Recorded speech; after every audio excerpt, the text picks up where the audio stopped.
Hello అండి, అందరికీ నమస్తే. ఈరోజు మన చిన్న వీడియో ముగ్గండి. ముందుగా ఇలా గడపని గుమ్మాన్ని శుభ్రంగా కడిగి తూచేసానండి. ఆ తర్వాత గడపకి ఇలా మంచిగా పసుపు పెట్టి పూజించి ఇలా ముగ్గు వేసుకున్నాను. ఎంత బాగుందో చూడండి, నిండుగా చాలా బాగుందండి. మీకు ఎలా అనిపించిందో కామెంట్ చేయండి. సైడ్లో కూడా ఇలా వేసానండి. ఈరోజు చాలా బాగా అనిపించింది.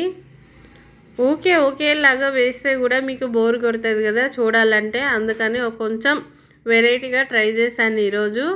చుక్కలు కూడా చాక్ పీస్ తోటి పెట్టకుండా ఇలా ట్రై చేశానండి. ఎలా ఉందో కామెంట్ చేయండి.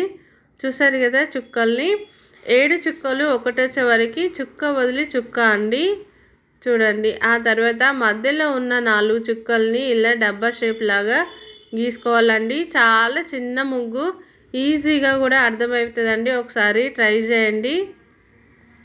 చూడండి. ఆ తర్వాత ఆ డబ్బా షేప్కి కార్నర్కి 2 చుక్కలు ఉన్నాయి కదా, వాటిని ఇలా 8 లాగా కలిపేయాలి, అంతే. చూడండి, 4 వైపులా కూడా ఇలా 8 లాగా కలిపేసుకున్నామంటే అయిపోతుందండి. మిగిలిన ఇక్కడ 3 చుక్కల్ని ఇలా వీడియోలో చూపిస్తున్న విధంగా కలిపేసుకోండి. చూడండి, చాలా చిన్న ముగ్గండి, ఈజీగా వేసుకోవచ్చు.